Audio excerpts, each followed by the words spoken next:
کچھ لوگ ہوں گے جو خواب کی تعبیر صحیح بتاتے ہوں گے، ورنہ یوٹیوب والے بھی کتابوں سے دیکھ کر تعبیریں اپلوڈ کرتے ہیں۔ تو کوشش یہ کیا کریں کہ جب آپ کوئی خواب دیکھیں، اگر آپ کو خواب اچھا لگے تو شکرانے کے نفل ادا کریں، عبادت کی کثرت کریں، عبادت کی طرف راغب ہو، اللہ پاک کا شکر ادا کریں، سجدہ ریز ہوں، اور اگر خواب برا لگے تو صدقہ خیرات کریں، کیونکہ صدقہ جو ہے وہ بلاؤں کو ٹالتا ہے۔ اب بات کرتے ہیں کہ نبی علیہ الصلوۃ والسلام کو خواب میں دیکھنے کی تعبیر کیا ہوگی۔ یہاں ایک اور بھی بات ذکر کرتا چلوں کہ خواب کی تعبیر آپ نے پوچھ لی، کسی نے بتا دی، لیکن خواب کی تعبیر کب ظاہر ہوگی یہ اللہ ہی بہتر جانتا ہے۔ البتہ جو اس علم سے منسلک ہے، جو اس علم پر عبور رکھتے ہیں، انہوں نے یہ نشاندہی کی ہے کہ ہر خواب کی تعبیر مختلف وقتوں میں ظاہر ہوتی ہے۔ مثلاً اگر آپ نے دن کے شروع حصے میں خواب دیکھا تو اس کی تعبیر اتنے دن بعد ظاہر ہوگی، اگر آپ نے دوپہر کے وقت خواب دیکھا تو اس کی تعبیر 1 مہینے بعد ظاہر ہوگی، اگر رات میں خواب دیکھا تو اس کی تعبیر 6 ماہ بعد ظاہر ہوگی۔ یہ میں آپ کو ایک مثال دے رہا ہوں۔ اور کچھ خواب ایسے بھی ہوتے ہیں خواب دیکھنے کے اوقات کہ ان کی تعبیر فوراً ہی ظاہر ہو جاتی ہے۔ تو تعبیر کا جب معلوم ہی نہیں کہ تعبیر کب ظاہر ہوگی اور منوعاً ویسے ہی ظاہر ہوگی، تو پھر خواب کی تعبیریں پوچھنے میں اپنا ٹائم ضائع نہ کیا کرے۔ اگر خوابوں کی تعبیر پوچھنا اتنا ہی ضروری ہوتا تو ہر شخص، آج کے دور کا ہر شخص صبح کو جب اٹھتا تو اپنے کام کاج پر بعد میں جاتا، پہلے لوگوں کے پیچھے بھاگتا جو تعبیر بتاتے کہ میں نے یہ خواب دیکھا ہے، مجھے اس کی تعبیر بتائیں، اس کے بعد میں اپنے کام کاج پر جاؤں گا، آفس جاؤں گا یا جاب پر جاؤں گا یا دکان پر جاؤں گا۔ خواب کی تعبیر پوچھنا ضروری نہیں۔ یہ بات میں اس لیے کر رہا ہوں کہ اگر آپ کو پتہ چل جائے کہ میں تعبیریں بتاتا ہوں تو یقین کریں میرے پاس میسیجز کی لائن لگ جاتی ہے کہ ہم نے یہ خواب دیکھا، ہمیں تعبیر بتا دیں۔ اور کچھ لوگ اتنے پریشان اور گھبرائے ہوئے ہوتے ہیں کہ کال پر کال، میسیج پر میسیج کہ جی تعبیر بتائیں، ہم نے بہت برا خواب دیکھا ہے۔ اور جب خواب سنتے ہیں تو خواب کچھ ہوتا ہے اور تعبیر کچھ ہوتی ہے۔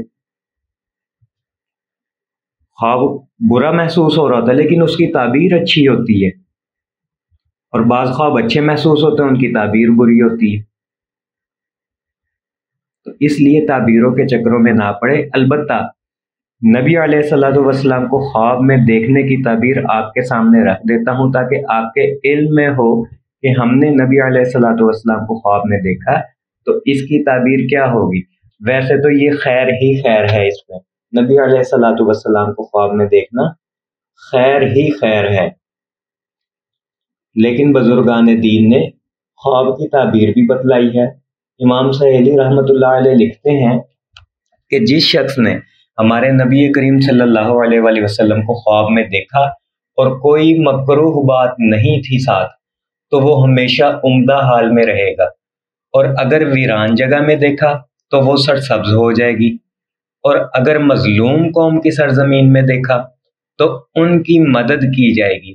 اور جس شخص نے سرکار دو عالم صلی اللہ علیہ وآلہ وسلم کو خواب میں دیکھا، اگر وہ مغموم ہے تو اس کا غم جاتا رہے گا، اگر مقروض ہے تو اللہ تعالیٰ اس کا قرض ادا کریں گے، اگر مغلوب ہے تو اس کی مدد کی جائے گی، غالب تھا تو صحیح سلامت گھر لوٹے گا، تنگ دست تھا تو اللہ تعالیٰ اس کے رزق میں کشادگی عطا فرمائیں گے، اور اگر مریض تھا تو اللہ پاک اسے شفائے کاملہ عاجلہ مستمرہ اجر عطا فرمائیں گے۔ یہ تو ہو گئی ایک تعبیر۔ اس کی دوسری تعبیر علامہ عینی رحمۃ اللہ علیہ نے بیان کی ہے، فرماتے ہیں کہ سید دو عالم صلی اللہ علیہ وآلہ وسلم کو خواب میں دیکھنا خوشحالی، بارش، کثرت رحمت، مجاہدین کی مدد، دین کا غلبہ، نمازیوں کی کامیابی، کفار کی ہلاکت اور مسلمانوں کا ان پر غلبہ اور دین کی صحت پر دلالت کرتا ہے، جبکہ حضور صلی اللہ علیہ وآلہ وسلم کو صفات محمودہ میں دیکھا جائے، اور اگر صفات مکروہہ میں دیکھے تو یہ دین میں حادثے، فتنوں کا ظہور اور بدعتوں کے عموم پر دلالت کرتا ہے۔ تو یہ دو تعبیریں ہیں نبی علیہ الصلوۃ والسلام کو خواب میں دیکھنے کی۔ جو شخص خواب میں نبی علیہ الصلوۃ والسلام کی زیارت کرے تو اپنے مائنڈ میں یہ تعبیریں رکھے کہ مجھے یہ چیزیں حاصل ہوں گی۔ اگر اچھی صفات میں دیکھے اس کی بھی تعبیریں بتا دی ہیں، اور الگ الگ تعبیریں بتائی ہیں بزرگان دین نے، جیسے خوشحالی ہوگی، قرض دور ہوگا، بیماریوں سے شفا ملے گی، بارش برسے گی، کثرت رحمت ہوگی، مجاہدین کی مدد ہوگی، نمازیوں کی کامیابی ہوگی، عبادات میں رغبت ہوگی۔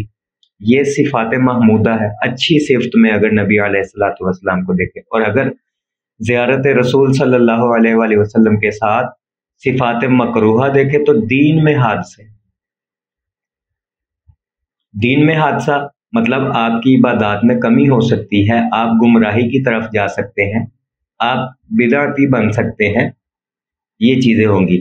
اب صفات مکروہہ کیا ہے؟ مثلا ایک شخص نے خواب دیکھا کہ نبی علیہ الصلوۃ والسلام اسے خواب میں کہہ رہے ہیں کہ شراب پیو، یہ صفات مکروہہ ہے۔ دیکھیں نبی علیہ الصلوۃ والسلام اس طرح کی تلقین نہیں کر سکتے یا ارشاد نہیں فرما سکتے، یہ اس کے اپنے اعمال کی خرابی ہے۔ تو یہاں یہ چیز دلالت کرتی ہے کہ وہ گمراہی کی طرف ہے۔ امید ہے آپ کو دونوں تعبیریں سمجھ آ گئی ہوں گی۔ دعا گو ہوں کہ اللہ پاک ہم سب کو درود شریف پڑھنے، پڑھوانے، لکھنے، لکھوانے اور اس کی اشاعت و تبلیغ کرنے والا بنائے۔ صلی اللہ علی محمد، صلی اللہ علی محمد، صلی اللہ علی محمد۔ السلام علیکم۔